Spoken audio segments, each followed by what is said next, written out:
Day 3 of 4 is going to take our skills we've done in 2-1 as well as the first 2 days of 2-2 and work with parallel lines. So remember, parallel, which you've talked about parallel before, you've learned about parallel since elementary school. Parallel lines are two lines that have the same slope. So for example, we could have y equals 2x plus 4 and y equals 2x minus 72. Those are parallel. They're really far apart, but they are parallel. They will never intersect with each other because they have that same slope of 2. So thinking about that, I want to look here. We've got bunch of different slopes listed here, and I want to know the ones that are parallel to each other. And I actually don't see that many. We have, shockingly enough, we have 3/9 and 1/3 because 3/9 simplifies to 1/3. But we can't go 5/2 and 2/5 because those are flipped. 5/3 and 5/2 are different. And 1 and 2/5 has a denominator of 5, so those can't be the same. And 4 and -1/4 can't be the same because they're not the same. They're opposites of each other. So that being said, thinking in terms of how the book that we don't use defines it, if they're parallel lines, they are equal slopes. And the other thing we want to make sure, slopes of parallel lines are equal, slopes of parallel vertical lines are undefined. And so if I asked you to find the equation of a line parallel to y equals something, it will be y equals something. And it will go through the y coordinate of the point. If it's asking you x equals something, it will be parallel to that. It'll be x equals something through the x coordinate, just as a hint there. So let's give this first problem a shot. We have parallel to y equals 1/5 x minus 7 going through 2, 3. I want you to write down the old and the new slopes because this will come in handy when we get to perpendicular. So I see that my m is 1/5. That means that my new slope will be 1/5. Now when we do the equation, this is going to be using point slope form. Is going to be your easier bet. So we've got one point here. We got our x1 and our y1. And so we've got y minus 3 equals our slope of 1/5 times x minus 2. Now some of you are probably not liking me very much right now because you know that 1/5 times 2 doesn't come out pretty, but guess what? That's too bad. So we distribute in, and 1/5 times x is 1/5 x. 1/5 times -2 is -2/5. Oh, that was super hard to multiply, I know. So y minus 3, and then we're going to add that 3. And so then we have y equals 1/5 x. Now, -2/5 plus 3 is not -3 and 2/5.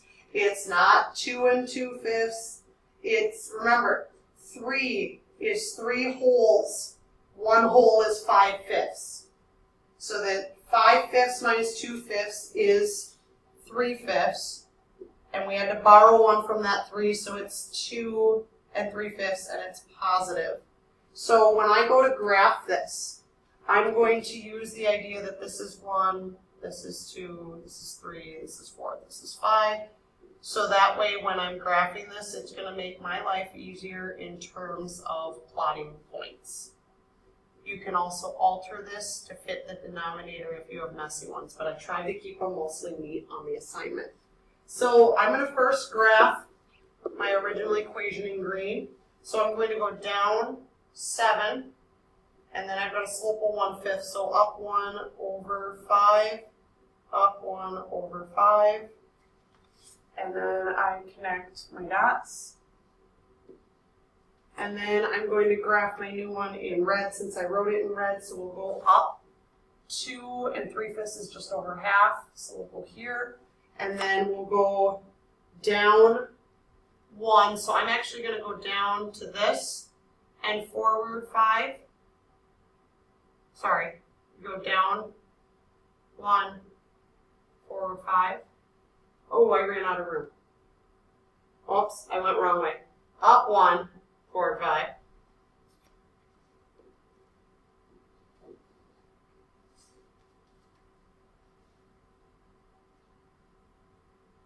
now from this point, I'm going to go up 1. So up 1, remember, is up 2 squares because we did halves.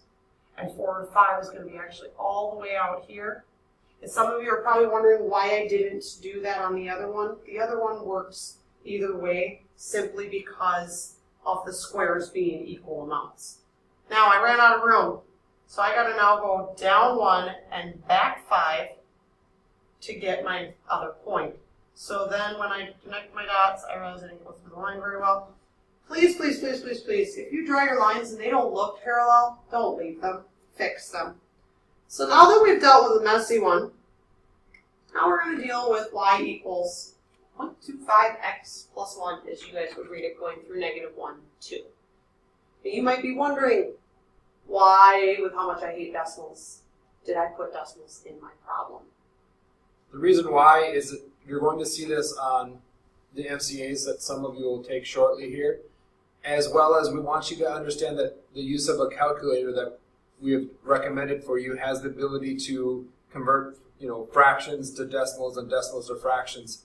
And if we want you to be also understanding of how to use that calculator, because that's what's going to show up on the MCAs.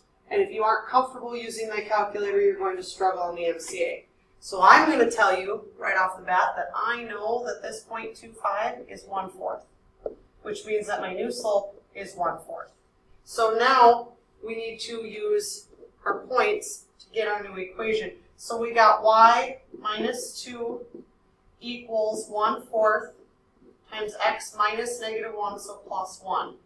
So then we take and distribute, and we get 1/4 x plus 1/4 and y minus 2 on the other side. So then we add 2, and that makes our lives a little bit easier because now we got y equals 1/4 x plus 2 and 1/4 since they're all positive.